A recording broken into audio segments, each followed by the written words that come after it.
I thought I was just helping a stranger who collapsed in the park. I had no idea that moment would change my life forever. I'm just a regular black woman. No fancy degrees, no riches. But the man I saved, he turned out to be a billionaire. And now, he's mine. Hey y'all, if you believe in fate, unexpected love, and the power of kindness, stick with me. This story is wild, emotional, and 100% real. Make sure to like, subscribe, and hit that bell icon so you never miss my next love story. My name's Tasha, and I'm just a regular girl living in Atlanta, trying to make it through each day with a little grace and a whole lot of caffeine. I work as a nurse assistant at a busy clinic downtown. It's not the most glamorous job in the world, but it's honest work, and I love being able to help people, even if it's just by holding their hand when they're scared or making them smile during a long wait. My mornings start early, usually before the sun's even up. I take the bus, grab my favorite coffee from the corner shop, and walk the last few blocks to work. I don't have much, but I'm grateful for what I do have: a small apartment, good coworkers, and a mama who raised me to be strong, no matter what. After work, I usually head home, kick off my shoes, and watch something light on TV. Rom-coms mostly. I've always been a sucker for love stories, even though my own love life has been, well, quiet. I've been on a few dates, but nothing serious. A part of me still hopes I'll meet someone one day. Someone kind, someone real. Not perfect, just good for me. But I've learned not to expect too much. Life's been tough, and sometimes dreaming feels like a luxury I can't afford. Still, I try to keep my heart open. I pray, first journal, and I tell myself that even if nothing big ever happens, at least I'm living with purpose, taking care of others, being a light when I can. That's enough, right? Or at least it used to be. I had no idea that an ordinary Tuesday would flip my whole world upside down. Just like that. No warning. It was a Tuesday, just like any other. I had picked up an extra shift the night before, so I was running on maybe 4 hours of sleep and a medium hazelnut coffee that wasn't doing much.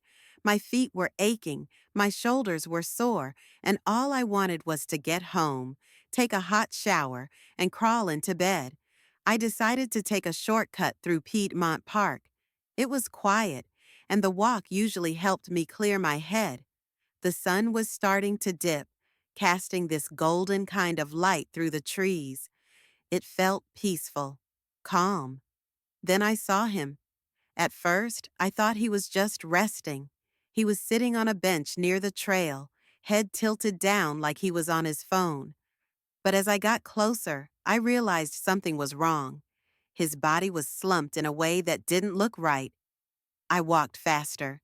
His skin looked pale, lips turning slightly blue. My heart jumped straight into my throat. I called out, "Sir, are you okay?" But he didn't respond. No one else was nearby. I dropped my bag, checked for a pulse. Nothing. My hands started to shake, but I remembered my training. I took a deep breath, tilted his head back, and started CPR right there on the grass. I was scared, terrified actually, but I wasn't about to let this man die, not if I could help it. I just kept pressing, counting, breathing, praying. After what felt like forever, he gasped. Just one breath, but it was everything. Then I heard sirens in the distance. The paramedics were on their way. And me? I was still kneeling in the dirt, not knowing I just saved the life of someone who would soon change mine. He opened his eyes slowly, like someone waking from a deep sleep. At first, he looked confused. His gaze darted around like he wasn't sure where he was or what had just happened. Then, his eyes locked on mine. I'll never forget that look. It was raw, like he was trying to say something but didn't have the words yet. I smiled the best I could and told him, "You're okay. You passed out, but you're back now. Help is coming." He didn't speak right away. He just stared at me, breathing heavily, his chest rising and falling like he was trying to process it all. When the paramedics arrived, I moved out of the way so they could work. They thanked me, asked a few quick questions, and loaded him onto the stretcher. Everything happened so fast, but before they wheeled him away, he reached out and gently grabbed my wrist. His grip was weak, but his voice was clear when he whispered, "Thank you. What's your name?" "Tasha," I said, feeling weirdly emotional for someone I'd just met. He nodded slowly, like he was trying to remember it. "Tasha?" he repeated, and then they wheeled him off. I stood there frozen for a moment, heart pounding, trying to catch my breath. I didn't even realize how dirty my scrubs were, or how many people had gathered. Some were clapping, others just staring. A woman patted my shoulder and said, "You saved his life, girl." But in that moment, I didn't feel heroic. I felt shaken, tired, confused. I gathered my things and walked home in a daze, telling myself I'd probably never see him again. He was a stranger. I was just the girl who happened to be there, or so I thought. A few days went by, and honestly, I tried to put the whole thing behind me. Life moved fast, and I had shifts to cover, bills to pay, laundry piling up like always. Still, I couldn't shake that moment, his eyes, the way he said my name.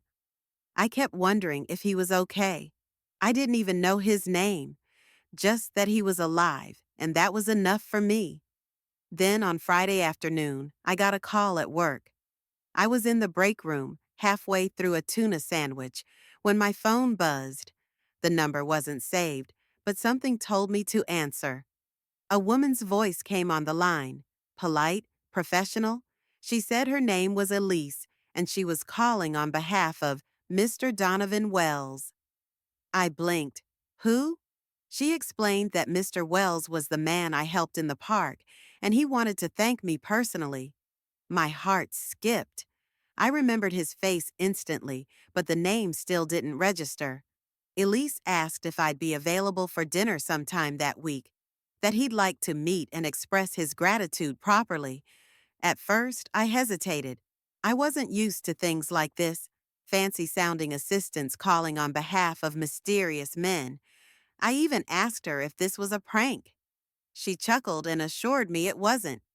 "He's very serious about meeting you again," she said.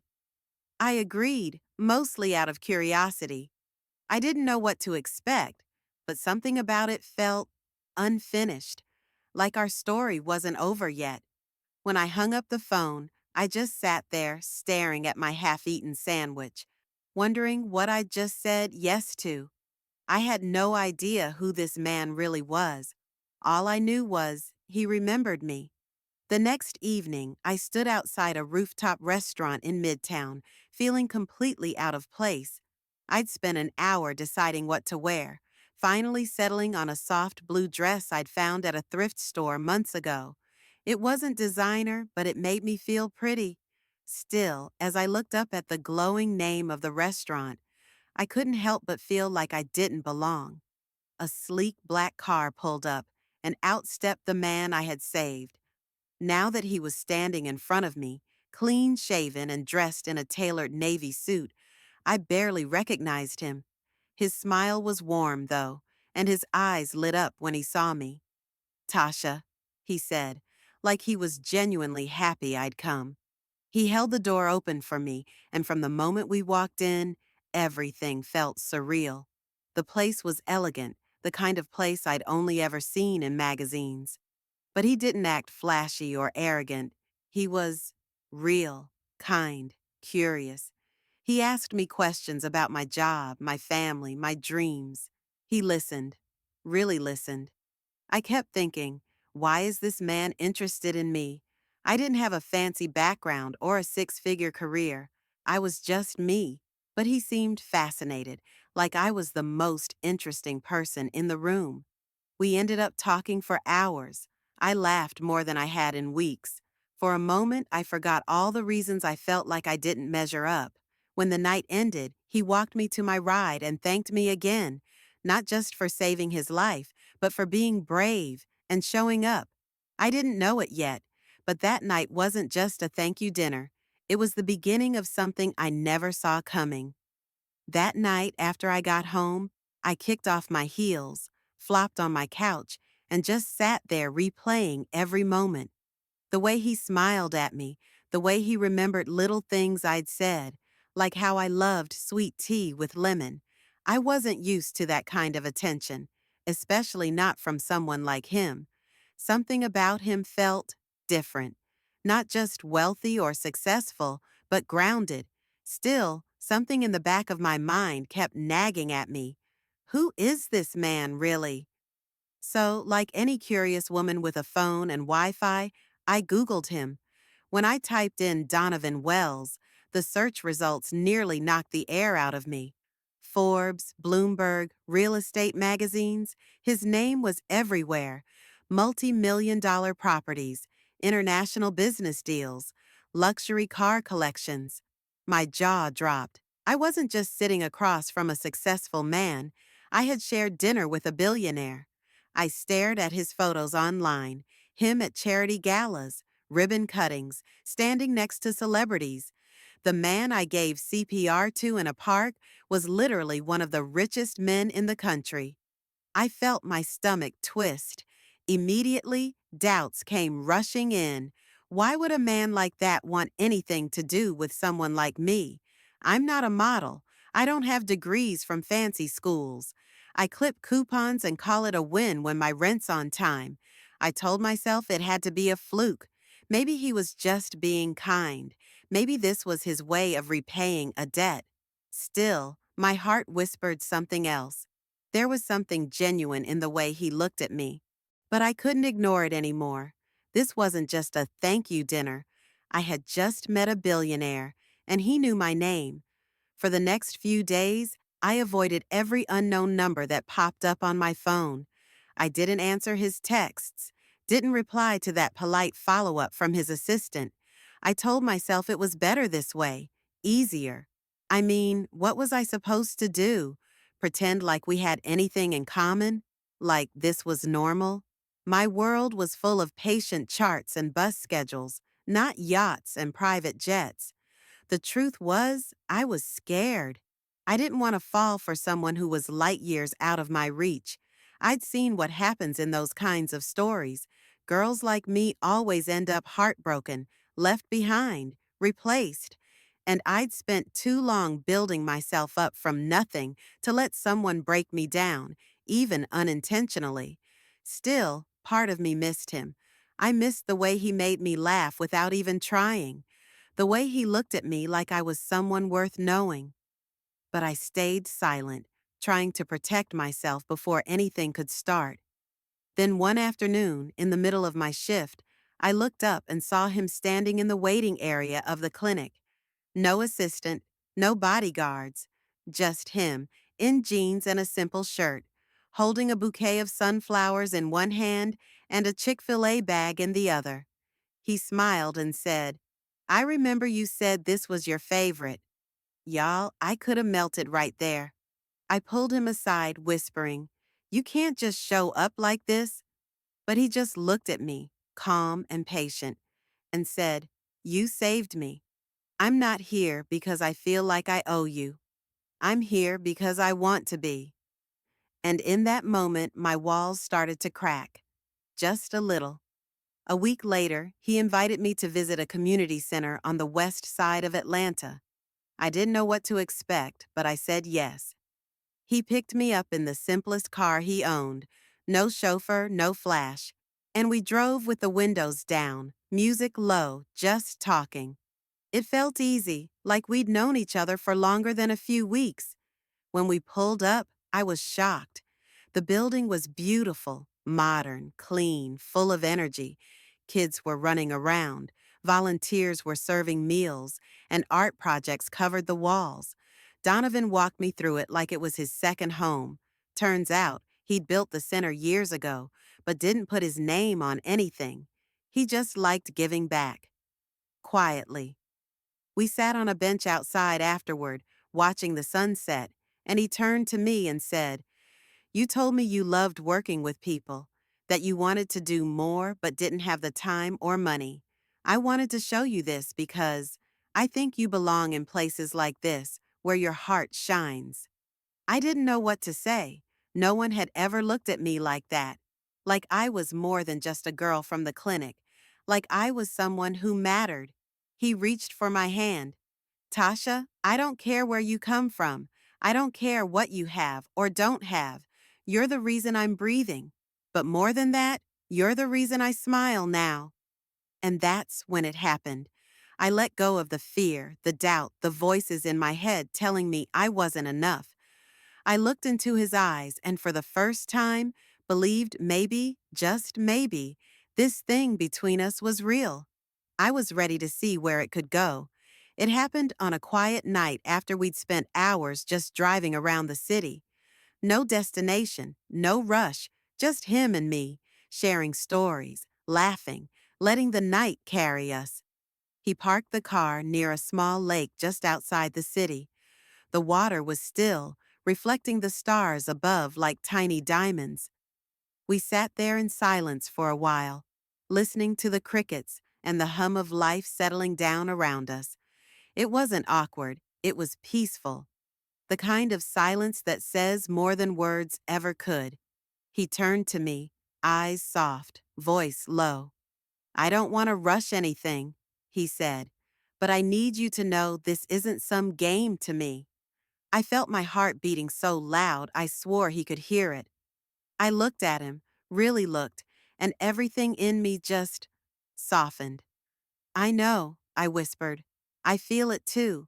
And then, like something out of a movie, he leaned in, slowly, gently, and kissed me. Not like a man trying to impress, but like someone grateful to finally find something real. It was warm, sweet, and so full of emotion, I forgot the world existed. Just him, just me, just us. I wish I could say everything after that kiss was perfect, but real life doesn't work like that. The moment our relationship started to grow, so did the opinions. At first, it was subtle. Side eyes at restaurants, whispers at events. Then it got louder. Online comments, tabloids, even his own friends made little jokes, like I was some charity case he picked up off the street. But the worst was his mother. She invited me to brunch, just me and her. I thought maybe she wanted to get to know me. Instead, she asked, right to my face, if I was with Donovan for his money. I sat there stunned, blinking back tears, trying to hold my composure. I wasn't raised to be disrespectful, but I was not about to sit there and be insulted either. When Donovan found out, he didn't stay quiet. He showed up at a foundation gala, took the mic during his speech, and said, "The woman I love saved my life. I owe her everything, not just because she brought me back, but because she reminds me what love is supposed to feel like." That night, I realized something. This man wasn't just choosing me in private. He was choosing me in front of the world. After that public moment, everything shifted. It wasn't just about attraction or gratitude anymore. What we had started to feel solid, grounded, real. We slipped into a rhythm, like our lives had always been meant to meet somewhere in the middle. He started spending weekends in my world, helping me grocery shop, eating on my little couch with takeout cartons, falling asleep to old sitcoms. And I got glimpses into his world, too. Dinners with his business partners, charity galas, weekend trips where I had to remind myself not to freak out at the sight of private jets or luxury everything. But in all of that, he never changed. He never made me feel small or out of place. If anything, he constantly reminded me I was enough, exactly as I was. One evening, while we were cooking dinner together, burning garlic bread and dancing in my tiny kitchen, he looked at me and said, "This right here, this is what I've been missing." It was in the little things, him knowing how I like my tea, or me remembering which side of the bed he sleeps on. It was comfort, laughter, respect. He wasn't trying to rescue me, and I wasn't chasing his lifestyle. We were just building something, day by day. I didn't need fancy promises. I needed someone who saw me, and he did, clearly, fully. And I saw him too. Not the billionaire, not the headlines, just the man who had been brought back to life on a patch of grass by someone who had no idea what was coming. We didn't say, I love you, all at once. It happened slowly, through moments that stitched themselves together. Until one day I looked at him and realized I wasn't just falling anymore. I had already landed. It was a warm spring afternoon, and he asked if I wanted to go for a walk in the park. The park, the same one where it all started. I didn't think much of it.